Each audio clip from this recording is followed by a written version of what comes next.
അംഗീകാരത്തിന്റെ പത്മശോഭയിൽ Keralam. Republic ദിനത്തോടനുബന്ധിച്ച് പ്രഖ്യാപിച്ച പത്മ പുരസ്കാരങ്ങളിൽ മുൻ മുഖ്യമന്ത്രി വി.എസ്. അച്യുതാനന്ദനും സുപ്രീം കോടതി മുൻ ജസ്റ്റിസ് കെ.ടി. തോമസിനും പി. നാരായണനും രാജ്യത്തെ രണ്ടാമത്തെ ഉയർന്ന സിവിലിയൻ ബഹുമതിയായ പത്മവിഭൂഷൺ ലഭിച്ചു.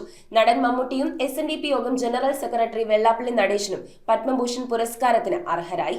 2026 പത്മ പുരസ്കാര പ്രഖ്യാപനത്തിൽ കേരളത്തിന് വലിയ അംഗീകാരമാണ് ലഭിച്ചിരിക്കുന്നത്. രാജ്യത്തെ രണ്ടാമത്തെ ഉയർന്ന സിവിലിയൻ ബഹുമതിയായ പത്മവിഭൂഷൺ പുരസ്കാരത്തിന് കേരള മുൻ മുഖ്യമന്ത്രി വി.എസ്. അച്യുതാനന്ദൻ, സുപ്രീം കോടതി മുൻ ജഡ്ജി ജസ്റ്റിസ് കെ.ടി. തോമസ്, പ്രമുഖ സാഹിത്യകാരൻ പി. നാരായണൻ എന്നിവർ അർഹരായി. കലാരംഗത്തെ സമഗ്ര സംഭാവനകൾ പരിഗണിച്ച് മെഗാസ്റ്റാർ മമ്മൂട്ടിക്കും പൊതുസേവന രംഗത്തെ മികവിന് വെള്ളാപ്പള്ളി നടേശനും പത്മഭൂഷൺ ബഹുമതി ലഭിച്ചു. ഇവർക്കു പുറമെ സിനിമ, സംഗീത മേഖലകളിൽ നിന്ന് ധർമ്മേന്ദ്ര സിംഗ് ഡിയോൾ, എൻ രാജം, അൽക്ക യാഗ്നിക് എന്നിവരും പത്മ പുരസ്കാര പട്ടികയിൽ ഇടം പിടിച്ചിട്ടുണ്ട്. കായിക ലോകത്തെ നേട്ടങ്ങൾ പരിഗണിച്ച് വിജയ് അമൃതരാജ്, രോഹിത് ശർമ്മ, ഹർമൻപ്രീത് കൗർ എന്നിവർക്ക് പുരസ്കാരങ്ങൾ പ്രഖ്യാപിച്ചു. I.M. വിജയൻ, കലാമണ്ഡലം വിമല മേനോൻ, കൊല്ലക്കയിൽ ദേവകി അമ്മ, A.E. മുത്തുനായകം എന്നിവരാണ് കേരളത്തിൽ നിന്ന് ഇത്തവണ പത്മശ്രീ പുരസ്കാരം സ്വന്തമാക്കിയത്. വ്യാപാര മേഖലയിൽ നിന്ന് ഉദയ് കൊട്ടക്, സിനിമാ രംഗത്ത് നിന്ന് അജിത് കുമാർ, R. മാധവൻ എന്നിവരെയും കേന്ദ്ര സർക്കാർ പത്മ ബഹുമതികൾ നൽകി ആദരിച്ചു.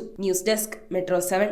റിങ്ങുകൾ 1 ഗ്രാമിൽ തുടങ്ങുന്ന മാലകൾ, നെക്ലസുകൾ 9,000 രൂപ മുതൽ ഡയമണ്ട് നെക്ലസുകൾ 1 ലക്ഷം മുതൽ ആരംഭിക്കുന്ന വെഡിംഗ് സെറ്റുകൾ. കൂടാതെ നിങ്ങളുടെ പഴയ സ്വർണത്തിന് ഏറ്റവും ഉയർന്ന മൂല്യവും. Maharaja gold and diamonds,